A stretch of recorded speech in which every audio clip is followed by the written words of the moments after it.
경찰이 집에 들어오자 아내는 5살 둘째를 품에 안고 울부짖었습니다. 저 인간부터 끌고 나가세요. 애들한테 너는 내 자식이 아니다라고 소리친 사람이에요. 아내는 바닥에 떨어진 휴대전화와 깨진 물건들을 가리켰습니다. 오늘 저 사람을 다시 집에 들여보내면 우리 아이는 평생 아빠 발소리만 들어도 떨면서 살 거예요. 그리고 저를 노려보며 소리쳤습니다. 저건 아버지가 아니에요. 아이한테 상처만 남긴 짐승이에요. 경찰은 제 손을 잡아 집 밖으로 데리고 나갔습니다. 그런데 불과 몇 시간 전까지만 해도 저는 친자 검사지를 들고 경찰서에서 도움을 요청하던 사람이었습니다. 첫째는 제 아들이었지만 둘째는 아니었습니다. 낮에는 아내의 비밀을 밝혀달라며 경찰서를 찾아갔고 그날 밤에는 제가 아이를 다치게 한 사람으로 경찰서에 끌려갔습니다. 그리고 그날 이후 저는 두 아들 모두 잃게 되었습니다.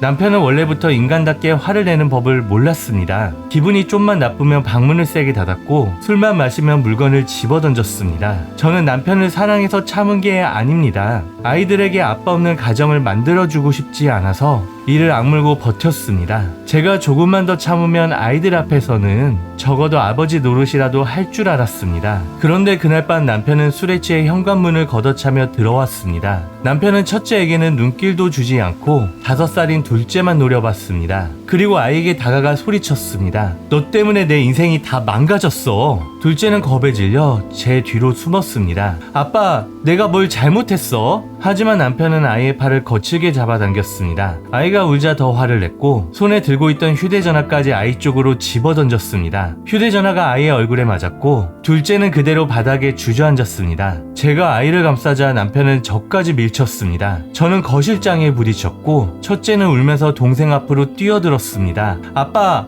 동생 괴롭히지 마. 10살짜리 아이가 두 팔을 벌리고 5살 동생 앞을 막아섰습니다. 그런데도 남편은 물건을 걷어차며 소리쳤습니다. 다 내 앞에서 사라져. 경찰이 다녀간 뒤 둘째가 제 품에서 한참을 울었습니다. 그리고 아주 작은 목소리로 물었습니다. 엄마, 내가 다른 집으로 가면 아빠가 다시 착해져? 그 말을 듣는 순간 제 마음이 완전히 무너졌습니다. 5살 아이가 자기만 없어지면 가족이 다시 행복해질 거라고 생각하고 있었습니다. 저는 아이에게 꼭 안고 말했습니다. 내가 어디로 가는 게 아니야. 잘못한 사람이 이 집에서 나가는 거야. 그날 결심했습니다. 이유는 더 이상 선택이 아니었습니다. 아이들을 살리기 위한 탈출이었습니다. 남편은 자신에게도 이유가 있었다고 말합니다. 하지만 5살 아이를 붙잡고 겁을 주고 아이 얼굴에 물건을 던지는 사람이 무슨 이유를 말할 수 있겠습니까? 아이 앞에서 아버지가 아닌 짐승처럼 날뛴 순간 그 사람은 스스로 가족임을 포기한 겁니다. 저는 곧바로 이혼 소송을 준비했습니다. 남편이 아이들에게 접근하지 못하도록 조치도 신청했습니다. 두 아이는 제가 키울 겁니다. 남편에게 양육비와 재산 분할을 요구할 생각입니다. 저와 아이들이 받은 정신적인 상처에 대한 보상도 받아야 합니다. 남편은 자신이 피해자라고 주장합니다. 하지만 피해자는 그 사람이 아닙니다. 술 취한 아버지를 피해 방 안에 숨어있던 두 아이와 그 아이들을 끌어안고 밤을 새운 제가 피해자입니다.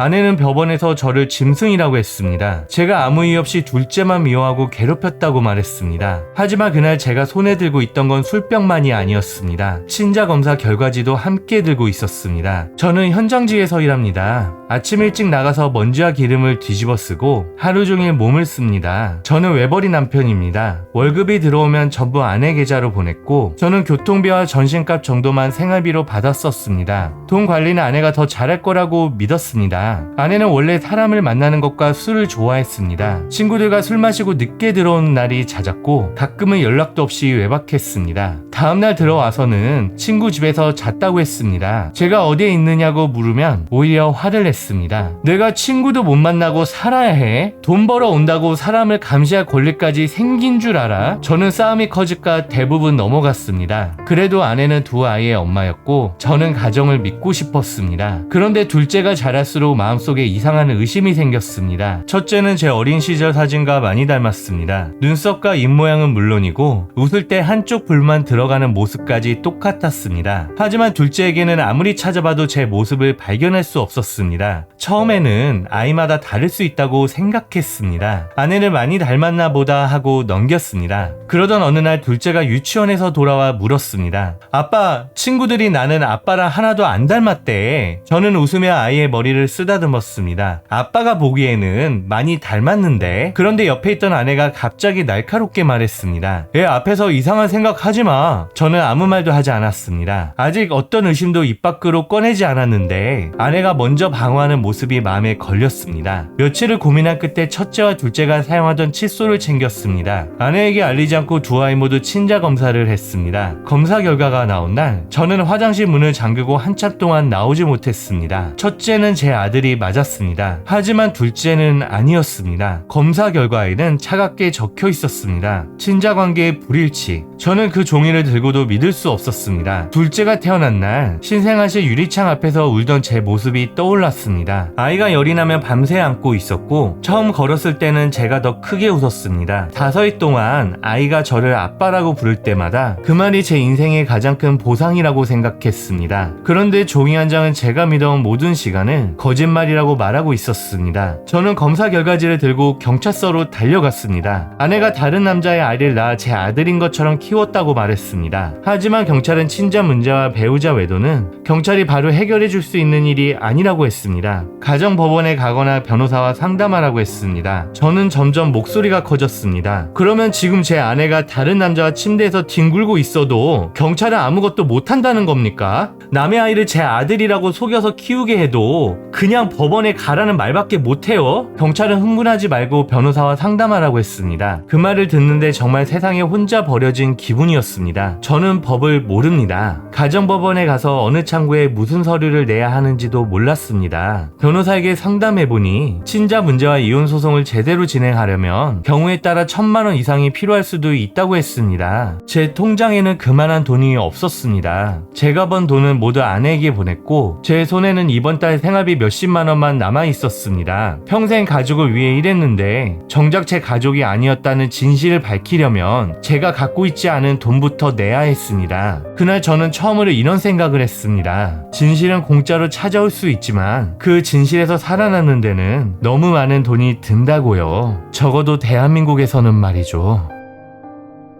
저는 술을 마셨습니다. 맨정신으로 집에 들어가 아내와 아이를 볼 자신이 없었습니다. 집에 들어가자 둘째가 평소처럼 달려왔습니다. 아빠 왔어? 저는 그 아이를 바라보며 한참 동안 아무 말도 하지 못했습니다. 안아주고 싶은 마음과 검사 결과를 찢어버리고 싶은 마음이 뒤엉켰습니다. 저는 아이에게 물었습니다. 너 아빠가 누구야? 아이는 아무것도 모른 채 웃으며 저를 가리켰습니다. 아빠가 아빠잖아. 그 한마디에 눈물이 날 것 같았습니다. 5살 아이에게는 검사 결과도 핏줄도 없었습니다. 그저 매일 자기를 안아주던 사람이 아빠였습니다. 그때 아내가 방에서 나오며 말했습니다. 술 퍼마셨으면 조용히 들어가 잠이나 퍼자. 저는 친자 검사지를 식탁 위에 던졌습니다. 이게 뭐야? 둘째가 왜 내 아들이 아니냐고. 아내는 검사 결과를 확인하고도 미안하다는 말을 하지 않았습니다. 오히려 종이를 제 얼굴에 던지며 소리쳤습니다. 당신 지금 나 몰래 친자 검사한 거야? 이거 불법이야. 내가 당신부터 신고할 거야. 저는 아이가 제 친자가 아닌 이유를 묻고 있는데 아내는 검사를 한 제가 범죄자라고 협박했습니다.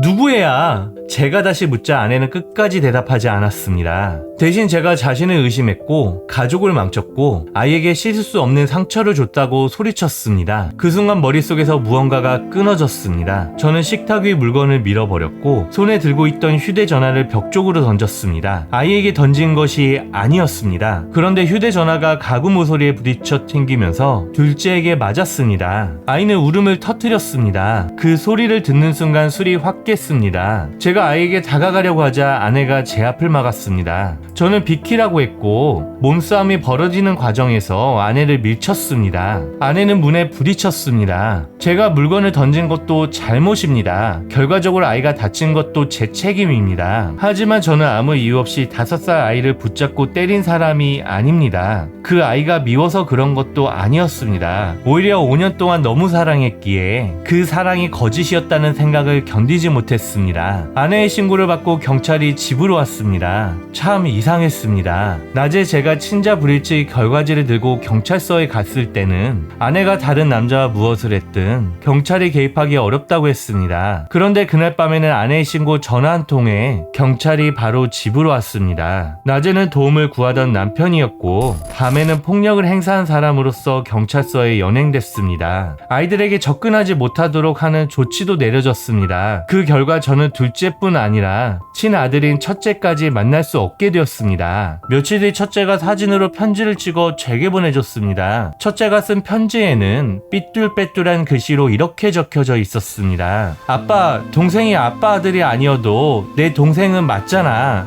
아빠까지 없어지면 우리 둘 다 아빠가 없어. 저는 작업장 화장실에 숨어 그 편지를 몇 번이고 읽었습니다. 첫째는 제 피를 이어받은 아이였습니다. 둘째는 제 피를 이어받지 않은 아이였습니다. 하지만 제 분노가 터진 그날 저는 더 이상 아들을 볼 수 없게 되었습니다. 아내는 양육비와 재산 분할, 정신적 피해 보상까지 요구하고 있습니다. 저 역시 둘째의 친부가 누구인지, 아내가 언제부터 저를 속였는지 밝혀내고 싶습니다. 하지만 돈도 없고 무엇부터 해야 할지 모르겠습니다. 아내는 제가 위험한 사람이라고 말합니다. 저는 아내가 제 인생을 속였다고 말합니다. 어른들이 서로 피해자라고 소리치는 사이 죄 없는 두 아이만 서로 손을 붙잡고 있습니다. 저는 아이들을 생각할 때마다 마음이 찢어집니다. 둘째 아이는 제 피를 물려받지 않았습니다. 하지만 5년 동안 아이가 넘어지면 안아줬고 잠들기 전에는 꼭 제가 손을 잡아줬습니다. 피는 제 아들이 아니라고 말했지만 5년 동안의 기억은 아직도 제가 그 아이의 아빠라고 말합니다. 저는 제가 저지른 행동에 대한 책임을 피하고 싶지 않습니다. 하지만 그날의 분노 하나로 아내의 거짓말과 친자 문제까지 전부 사라지는 것도 억울합니다. 그리고 무엇보다 두렵습니다. 시간이 더 지나 아이들이 제 얼굴을 잊어버릴까봐요. 여러분은 이 가정을 무너뜨린 가장 큰 책임이 누구에게 있다고 생각하시나요?